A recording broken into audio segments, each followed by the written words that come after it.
नमः परमहंसः स्वादित चरण कमल चिन्मकरन्दः भक्त जनमानस निवासाय श्री रामचन्द्रः ध्येयं सदा परिभवान् मभीष्टदोहम् तीर्थास्पदं शिवविरञ्चिनुतं शरण्यम् भृत्यार्तिहं प्रणतपाल भवाद्धिपोतं वन्दे महापुरुषते चरणारविन्दम् वंशी विभूषितकरान्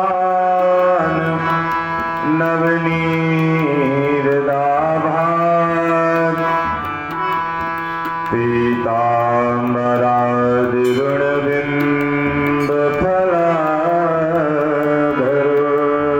पीताम्बरादिरुणबिम्बफलाधरोष्ठात्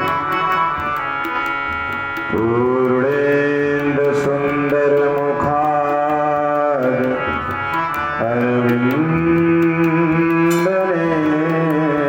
अरविन्दनेत्रात्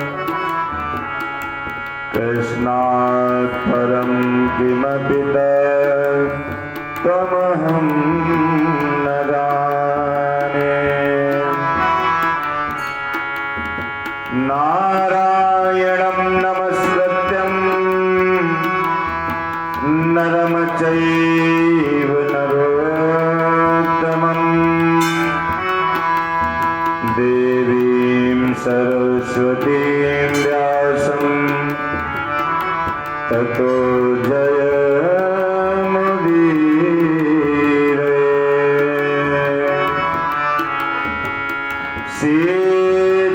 सीतानाथ समारंभा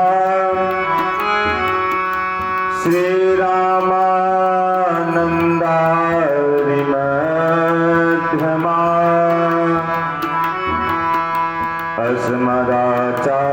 अस्मदाचार्यपर्यन्ता वन्दे गुरुं परम्पराम् गौराङ्गमरसमयं नित्यं रसाचार्यं रसोत्सुकम्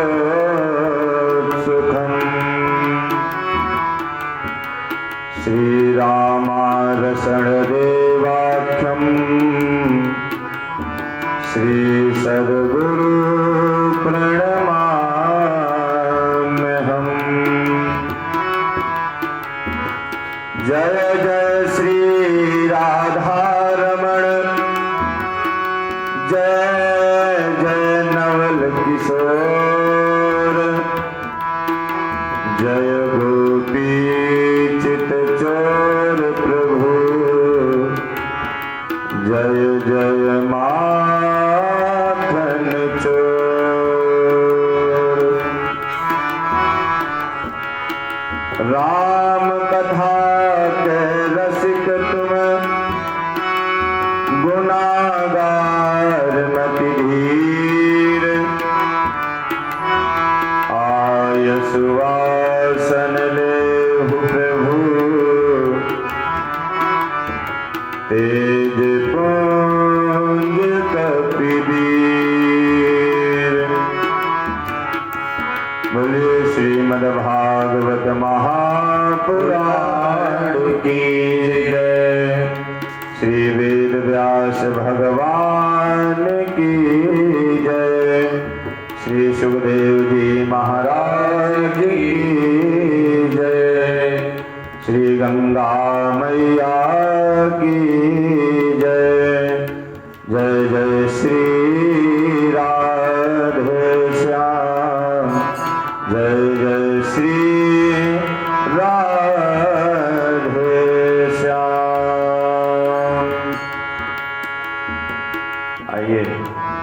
सबसे पहले भगवान नाम संकीर्तन, तत्पश्चात कथा में प्रवेश।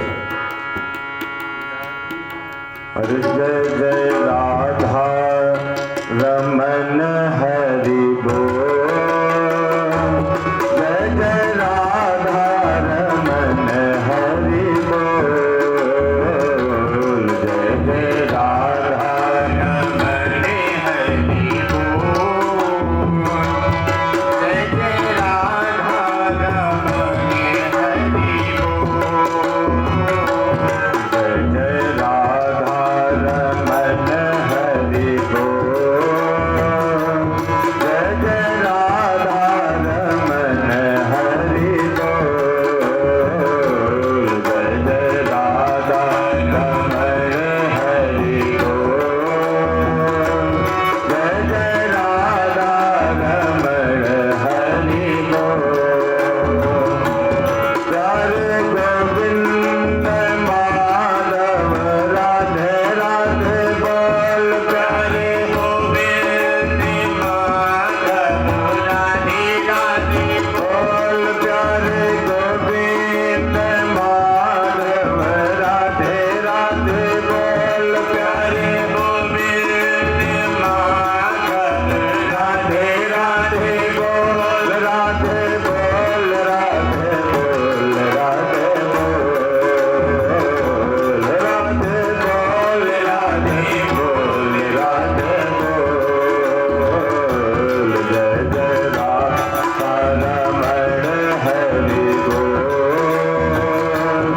जय जय राधा रमण हरि बोल, जय जय राधा रमण हरि बोल, जय जय राधा रमण हरि बोल, जय जय राधा रमण हरि बोल, जय जय राधा रमण हरि बोल, जय जय राधा रमण हरि बोल।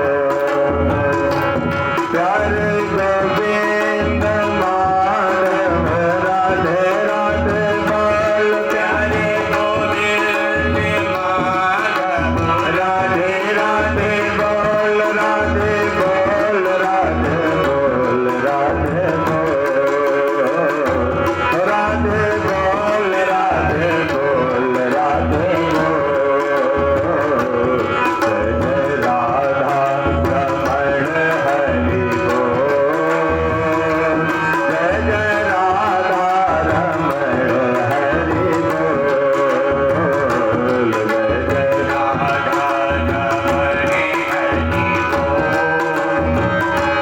जय जय राधा रमण हरि बोल, हरि बोल, हरि बोल, हरि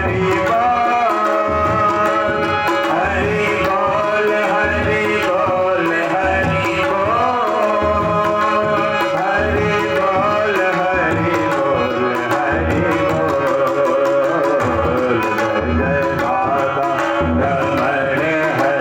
बोल,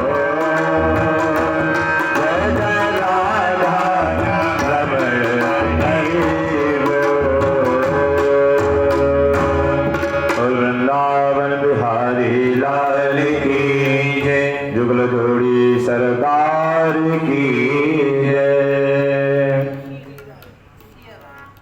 अभी तक आप सबने श्री वामन भगवान का पावन चरित्र की कथा श्रवण किया था और श्री परमहंस माया मुक्त महात्मा श्री सुखदेव जी महाराज के पावन चरणों का ध्यान करते हुए आज सुखदेव जी कहते हैं कि राजन,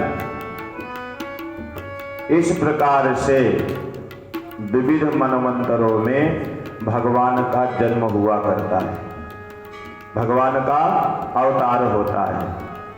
जितने भी मनवंतर आएंगे सभी मनवंतरों में भगवान भक्तों के कामना हेतु, जैसी भक्तों की कामना होती है कि प्रभु आप ये बन जाओ, प्रभु आप मत्स्य बन जाओ, आप कच्छप बन जाओ, आप हयग्रीव बन जाओ, तो भक्तों की कामना हेतु भगवान जन्म लेते हैं। वैसे तो वह परमात्मा अजन्मा है, उसका जन्म किसी काल में नहीं होता, पर भक्तों के मन के मनोरथ को पूर्ण करने के लिए वह अजन्मा होता हुआ भी परब्रह्म परमात्मा जन्म लेता है। तो एक बार मत्स्य अवतार धारण करके भगवान ने प्रलय पर्वंत सत्यव्रत नाम के राजा की रक्षा किया था, और अष्टम स्कंद का विराम करते हुए नवम स्कंद में प्रवेश करेंगे। नव स्कंद में 24 अध्याय हैं। कितने अध्याय हैं? 24 अध्याय, जिसमें से 12 अध्यायों में श्री व्यास जी महाराज ने सूर्यवंश का वर्णन किया है और 12 अध्याय में चंद्रवंश का वर्णन किया है, जिसमें से सूर्यवंश में श्री रामचंद्र जी का चरित्र और चंद्रवंश में श्री श्याम जी का चरित्र।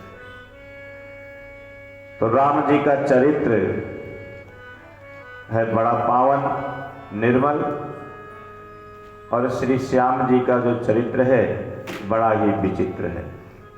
उनकी लीलाएं, उनकी कथाएं बड़ी ही विचित्र हैं। जो राम जी ने जीवन में किया है वह हम सबको करना चाहिए, जो कृष्ण जी ने किया है वह हमको सुनना चाहिए, क्योंकि श्री कृष्ण जी के चरित्रों के श्रवण से परम धाम की प्राप्ति होती है, और राम जी ने जो किया है उनके पद चिन्हों पे चलने पर जीव को भगवत कृपा प्राप्त होती है और वह इस भव सागर से पार हो जाता है। तो जब चंद्रवंश का वर्णन होगा तब आपको भगवान श्री कृष्ण जी की कथाएं सुनाई जाएंगी।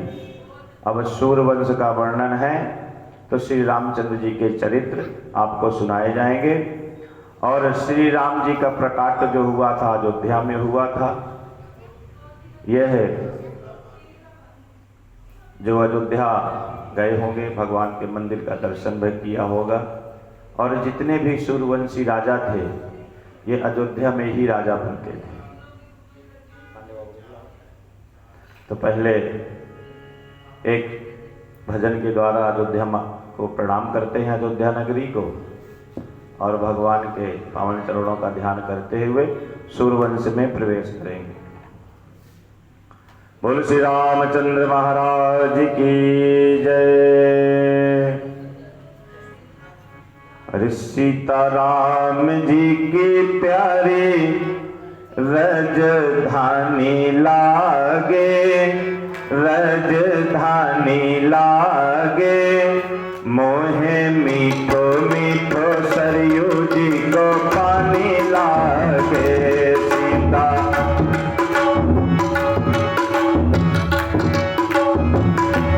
रजधानी लागे, मोहे मीठो मीठो सरयू जी को पानी लागे। सीता राम जी की प्यारी रजधानी लागे, रजधानी लागे, मोहे मीठो मीठो सरयू जी को पानी लागे। सीता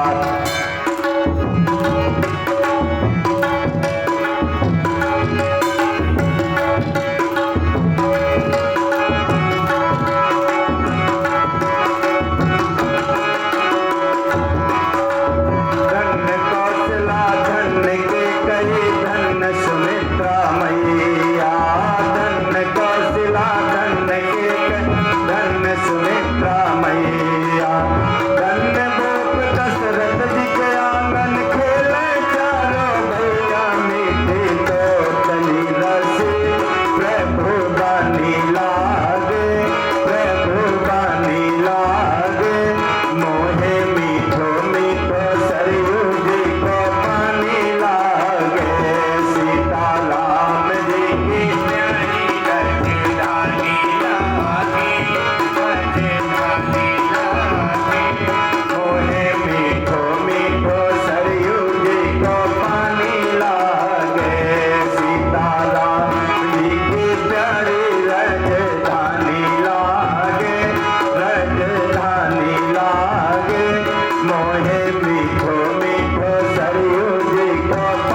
जी की ना शक्यते विस्तरतो वक्तुम वर्ष शतैरपि। सुखदेव जी कहते हैं, राजन सविस्तार मैं तुम्हें सूर्यवंश का वर्णन करके सुनाऊं तो 100 वर्षों में भी मैं पूरे सूर्यवंश का वर्णन नहीं कर सकता। ना शक्यते विस्तरतो वक्तुम वर्ष शतैरपि। 100 वर्षों में भी मैं तुम्हें सूर्यवंश का वर्णन नहीं सुना सकता। इसलिए जो सुखदेव जी ने संक्षेप में श्री परीक्षित जी महाराज को सुनाया, तो जब कभी अवसर मिलेगा राम कथा के माध्यम से तो आपको हम सूर्यवंश का वर्णन सुनाएंगे, और भागवत जी के माध्यम से संक्षेप में आप लोग भी सुन लीजिए। सुखदेव जी कहते हैं, राजन भगवान नारायण हरि के दिव्य नाभि कमल से ब्रह्मा जी का प्रकाट्य हुआ, और ब्रह्मा जी के बेटा हुए कौन? मरीचि मुनि। मरीचि मुनि के बेटा हुए कश्यप मुनि। कश्यप जी के बेटा हुए विवस्वान, जिनको हम सूर्यदेव भी कहते हैं। इन्हीं से सूर्यवंश नाम पड़ गया। इस वंश का नाम हो गया सूर्यवंश। सूर्य देव के पुत्र हुए श्राद्ध देव मनु, जिनकी श्रद्धा नाम की पत्नी से संतान नहीं हो रही थी, क्योंकि सूर्यवंश में संतान की समस्या सभी राजाओं को रही। ये प्रारंभ से ही है। जितने भी सूर्यवंशी राजा हुए जो सिंहासन में बैठे, एक दो की बात मैं नहीं करता, पर जितने भी राजा हुए सबको संतान की समस्या आई। और सूर्य वंश के जो कुलगुरु थे वशिष्ठ मुनि थे, तो वशिष्ठ मुनि से प्रार्थना किया, अनुनय विनय किया कि महाराज यदि आप कृपा करें तो हमारे कुल की जो वंशावली है वह आगे चलती रहेगी। वशिष्ठ जी ने पुत्र कामेष्टि यज्ञ कराया, जिसके फलस्वरूप राजा की कामना यह थी कि मेरे को पुत्र प्राप्त हो। पर जो पत्नी थी जिनका नाम था श्रद्धा, वह चाहती थी कि मेरे को बेटी हो जाए, और राजा चाहते थे कि पुत्र हो जाए। यज्ञ हुआ। जितने भी ब्राह्मणों को वशिष्ठ जी ने नियुक्त किया था यज्ञ कार्य संपन्न करने के लिए, तो जो महारानी जी थी सभी ब्राह्मणों से प्रार्थना किया कि हे ब्राह्मण देवताओं, मेरे को तो पुत्री चाहिए, और यदि पुत्री हो गई तो सबको बढ़िया बढ़िया दक्षिणा मिलेगी, और सबको जो भी मनोरथ होंगे मैं सब पूर्ण करवा दूंगी, आपको जीवन में कभी धन की कमी नहीं रहेगी। अब महारानी का आदेश भी है, जजमान की कामना भी है, ब्राह्मणों ने मंत्र पलट दिए तो बेटी हो गई। अब बताइए, ये सूर्यवंश की पहली देवी हैं जो पुत्री की कामना करती है। नहीं तो पुत्री होने से, बेटी होने से तो सबसे ज्यादा माताओं का ही मूड खराब हो जाता है। हमारे घर में बिटिया हो गई, भाइयों का तो चलो कोई अच्छी बात नहीं रहती, पर बेटी हो गई। अब तो राजा घबराए कि मैंने कामना किया था पुत्र की। गुरु वशिष्ठ जी के पास पहुंचे, महाराज बेटी हो गई और हमारी कामना थी कि हमको पुत्र प्राप्त हो। तो वशिष्ठ जी कहते हैं कि महाराज हमने पुत्र कामेष्टि यज्ञ किया है तो पुत्र ही प्राप्त होना चाहिए, पर कुछ न कुछ तो गड़बड़ जरूर हुआ है। तो क्या हुआ महाराज? बोले जितने ब्राह्मण थे जो यज्ञ कार्य करा रहे थे उन सबको बुलाइए। ब्राह्मण आए, वशिष्ठ जी ने पूछा कि क्यों होताओ, जो यज्ञ कराते हैं ब्राह्मण उनको बोलते हैं होता। ये कैसे हुआ, बेटी कैसे हो गई? जजमान की कामना तो पुत्र की थी।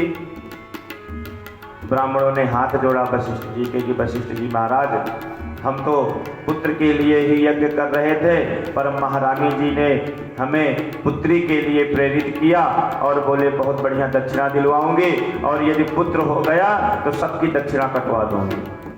तो भी हम क्या करें महाराज? वशिष्ठ जी ने राजन से कहा कि ये बताओ कि तुम पति और पत्नी दोनों एक मत नहीं थे। पहले आपको सलाह करना चाहिए, विचार करना चाहिए कि आपको पुत्र चाहिए या पुत्री चाहिए। अब आप एक मत तो थे नहीं। महारानी ने ब्राह्मणों से कहा, उन्होंने पुत्र की जगह पुत्री का संकल्प कर दिया और पुत्री हो गई। अब हम क्या करें? लेकिन महाराज तो हाथ धोकर के पीछे पड़ गए वशिष्ठ जी के। प्रभु, मेरे को तो पुत्र ही चाहिए। मैंने पुत्र की कामना से यज्ञ कराया था, और आप जैसे गुरु यदि कृपा करें तो पुत्री ही पुत्र बन सकती है। वशिष्ठ जी ने हाथ जोड़ा, महाराज जो हो गया सो हो गया, अब मैं उसमें कुछ नहीं कर सकता। चरण पकड़ लिए, महाराज मेरे को पुत्र चाहिए। तो वशिष्ठ जी ने उसी पुत्री को अभिमंत्रित करके पुत्र बना दिया। बोल वृंदावन बिहारी लाल की जय। ये भागवत जी में लिखा है। जो आज के साइंस में जो डॉक्टर आदि कर रहे हैं, तो पहले हम लोग सोचते थे कि जो भागवत जी में लिखा है ये सब कपोल कल्पनाएं हैं, पर आज जब डॉक्टर लोग ये करके दिखा रहे हैं तब ये विश्वास होने लगा कि ऐसा हो भी सकता है। उसी बेटी को पुत्र बना दिया वशिष्ठ जी ने। उसके बाद भगवत कृपा से महारानी जी को 10 पुत्र भी उत्पन्न हुए, और इन्हीं 10 पुत्रों से सूर्यवंश का आगे विस्तार हुआ। 10 पुत्र कौन कौन से? इक्ष्वाकु, नृग, सरयाति, प्रशब्द, नभग, कवि। इन 10 कुमारों से सूर्यवंश का आगे विस्तार हुआ। सुखदेव जी कहते, राजन मनुपुत्र जो सरयाति थे उनकी एक बेटी थी, उसका नाम था सुकन्या। जंगल में गई सखियों के साथ। च्यवन मुनि महाराज आंख बंद किए और समाधि में बैठे थे। दीमक आदि लग गया था, तो 2 उंगली डाल करके देखा उन्होंने कि अंदर क्या है। जो दियार लग जाता है ना, दीमक, तो च्यवन मुनि की दोनों आंखें फोड़ दिया। बाबा अंधे हो गए। और जो इनके पिता थे वो च्यवन मुनि के सामने हाथ जोड़ करके प्रार्थना करने लगे, महाराज क्षमा करना, बेटी है इससे भूल हो गई। च्यवन मुनि कहते, महाराज बेटी है, भूल तो हो गई, पर हम क्या करें, हम तो अंधे हो गए ना। अब हमारी जंगल में कौन सेवा करेगा? महाराज कहते हैं कि ये जो मेरी पुत्री है सुकन्या, मैं ये आपको ही समर्पित किए देता हूं। आपके साथ इसका विवाह हो जाएगा तो यही आपकी सेवा किया करेगी। च्यवन मुनि भी मान गए, विवाह हुआ। पर बाद में विचार किया कि अरे इस बेटी से तो हमने शादी कर लिया, इसकी तो बेचारी की जिंदगी खराब हो गई, राम राम हमने ये क्या कर डाला। तुरंत अश्विनी कुमारों का आह्वान किया। अश्विनी कुमार आए, च्यवन मुनि को प्रणाम किया, महाराज हमसे क्या चाहते हैं? बोले हमको तो बढ़िया सुंदर सी 2 आंखें प्रदान करो, ये उनके देवताओं के वैद्य हैं, सब कुछ करने में सामर्थ्य है, और बढ़िया सा स्वास्थ्य हमको प्रदान करो जिससे हम बिल्कुल स्वस्थ हो जाएं और हमारी आंखें भी ठीक कर दो। अश्विनी कुमारों ने हाथ जोड़ा, महाराज हम आपको आंखें भी प्रदान कर देंगे और आपको स्वस्थ भी कर देंगे, और हमारी फीस क्या दोगे हमें भी आपसे कुछ चाहिए। तो क्या चाहते हैं आप? बोले महाराज जब भी देवता लोग पंक्ति बंद होकर के भोजन ग्रहण करते हैं, जब कभी कोई यज्ञ हुआ, अनुष्ठान हुआ, वहां जिन देवताओं को भोजन आदि कराया जाता है उस लाइन में हमको इंद्रदेव कभी नहीं बैठने देते। कहते तुम दुनिया के रोग और कष्ट दूर करते हो, मलमूत्र उठाते रहते हो, इसलिए हम तुमको अपनी पंक्ति में भोजन नहीं कराएंगे। तो महाराज हमें देवताओं की पंक्ति में भोजन करना है, यह सहयोग आप हमारा करें तो हम आपको आंखें प्रदान कर देंगे, आपको स्वस्थ कर देंगे। च्यवन मुनि ने स्वीकार कर लिया। सुंदर सी च्यवन मुनि को आंखें दिया और पता नहीं क्या च्यवन प्राश चटवाया च्यवन मुनि को कि बाबा एकदम स्वस्थ हो गए। सुंदर सुडौल शरीर बाबा का बन गया। तभी से उसका नाम हो गया च्यवन प्राश। हाँ, पता नहीं अश्विनी कुमारों ने कौन सी बूटी चटाई। अब तो सुकन्या बड़ी खुश प्रसन्न। एक दिन महाराज जो सुकन्या के पिता थे वो जंगल में आए बेटी से मिलने के लिए। तो देखा कि एक सुंदर युवक बेटी के पास बैठा हुआ है। एक मिनट, बेटी के पास बैठा हुआ है। आकर के बेटी को बहुत भला बुरा कहा, तो उल्टा है, तू अभागनी है, हमारे कुल को कलंकित कर दिया तुमने। और बेटी ने जैसे पिता को देखा चरणों में जाकर के प्रणाम किया और कहती पिताजी आप घबराइए मत, ये वही च्यवन मुनि है, इनको अश्विनी कुमारों ने स्वस्थ किया है।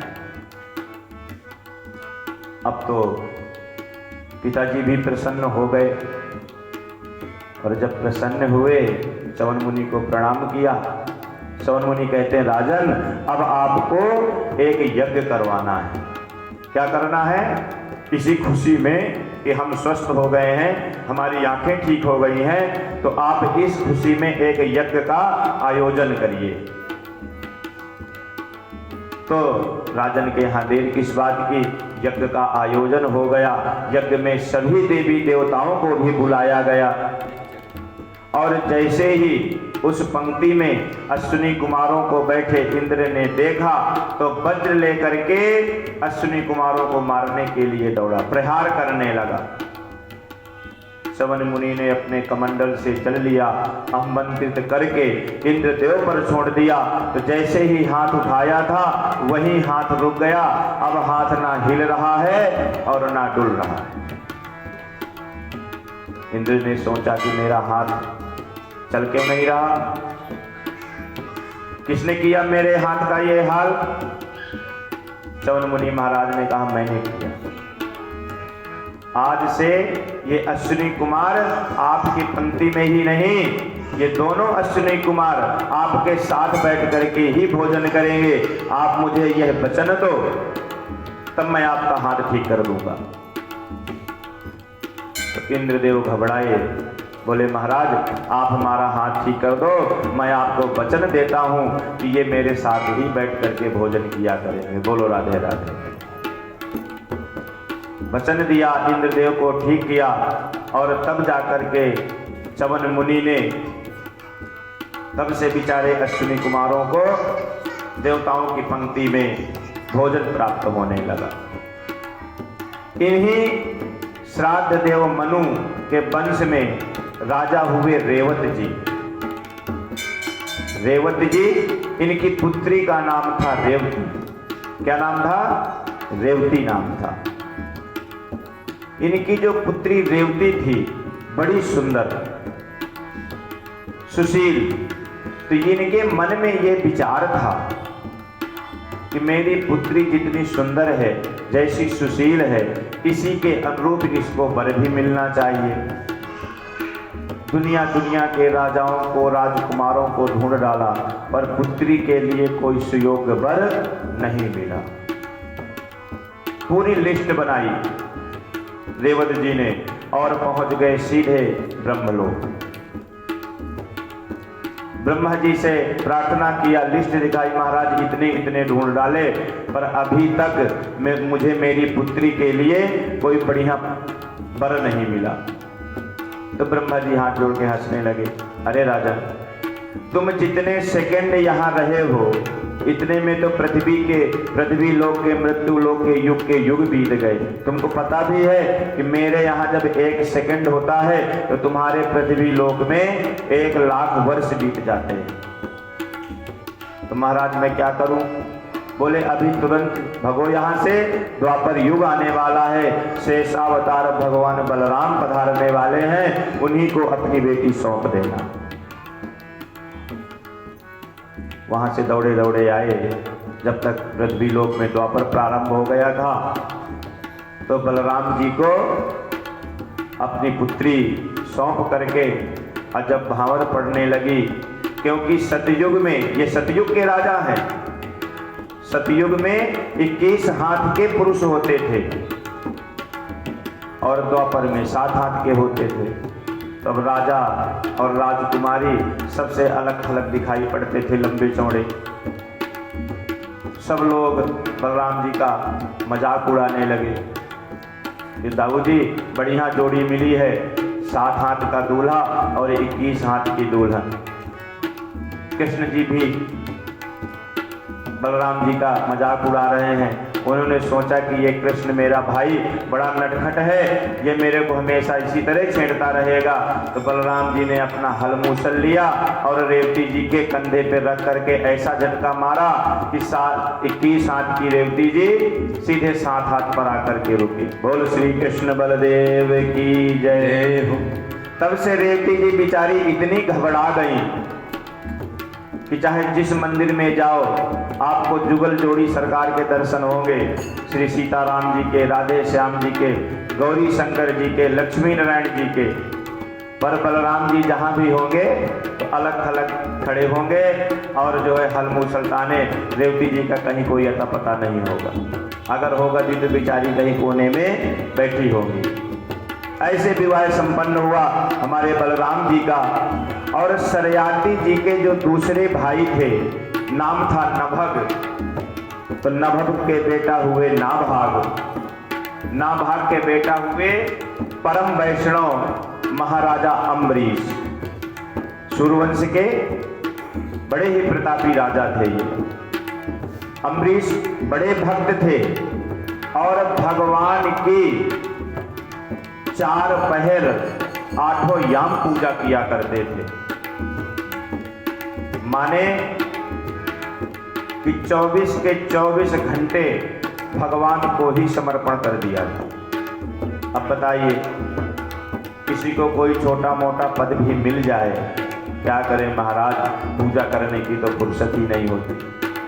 और वो उनका राज चक्रवर्ती सम्राट थे। इस संपूर्ण वसुंधरा में राजा अम्बरीश का राज्य था। सुखदेव जी कहते हैं, राजन सवई मनु कृष्ण पदारविंद्योर वाचांसी वैकुंठ गुणानुवर्चने